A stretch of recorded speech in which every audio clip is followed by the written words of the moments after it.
जयकारा बोल मेरे श्री गुरु महाराज की जय। दयालु परमहंस दयाल जी महाराज की जय। आपने गुरा जी की सेवा कीनी, उनसे निर्गुण भक्ति लीनी। गुरा जी ने हृदय बैठ के दीनी, थे वो संत पुरी आनंद। भक्त आनंद जी का कथन है कि अपने सतगुरु देव जी के फल स्वरूप उनसे निर्गुण भक्ति अर्थात सत्य रज तम से परे त्रिगुणातीत अवस्था या निर्गुण निराकार परमेश्वर की उपासना का उपदेश लिया। श्री गुरुदेव जी ने यह निर्गुण भक्ति का उपदेश देकर दिव्य दर्शन दिया।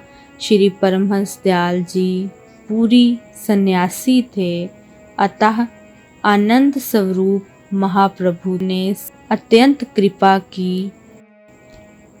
जगत गुरु शंकराचार्य ने सन्यासियों के 10 भेद अथवा 10 नाम प्रचलित किए। वे इस प्रकार हैं: पुरी, गिरी, भारती, तीर्थ, आश्रम, वन, अरण्य, पर्वत, सागर, सरस्वती।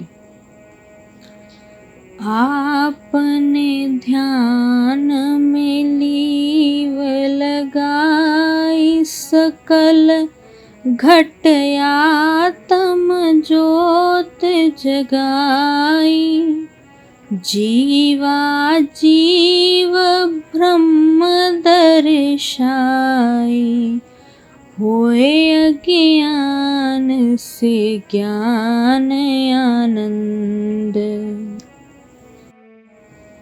महाप्रभु श्री परमहंस दयाल जी ने अत्यंत कृपा करते हुए निज ध्यान द्वारा इतनी लीनता और तन्मयता बख्शी, जिसके फलस्वरूप उस ज्योतिर्मय का दर्शन सर्वत्र होने लगा।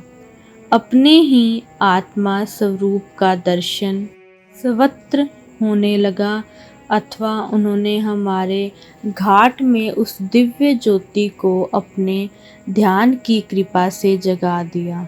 अतः सभी जीवों में उस ब्रह्म का दर्शन होने लगा। अपनी ही आत्मा सर्वत्र रसी हुई दिखाई दी। अज्ञानता का गहन अंधकार मिट गया। आत्मा में ज्ञान के प्रकाश से सर्वत्र आनंद छा गया। जब तक भेद भावना है, अपने पराये की पहचान है, तभी तक दुख है। जब गुरु कृपा से ये अभ्यास हो गया कि सभी मेरी ही आत्मा है, तो किससे वैर और ईर्ष्या की जाए। स्वामी राम तीर्थ के बारे में ऐसा उल्लेख मिलता है कि जिन दिनों वे लाहौर में रहते थे, जिस कमरे में वे रहते थे, उसमें एक काला सांप भी रहता था। प्रेम की मस्ती में वैराग्य के कारण आपको उससे तनिक भी भय नहीं लगता था। आप उसको अपने हाथों से दूध पिलाते थे और उसे कहते थे कि ए काले नाग, तू भी काला है और मेरा कृष्ण भी काला है। ए प्रीतम, तू गले से लग जा। इतना कहते ही उसे अपने गले से लपेट लेते थे। स्वयं दादा गुरुदेव श्री परमहंस दयाल जी अवधूत अवस्था में बिल्कुल घोर तप किया करते थे, तो उन दिनों दिन में कई बार शेर, चीते, सांप इत्यादि उनके पास से होकर निकल जाते थे और आपको कुछ ना कहते थे। ऐसे अनेक उदाहरण विद्यमान हैं।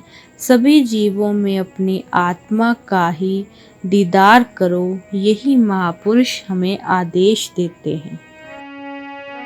बोल जयकारा, बोलो साचे दरबार की।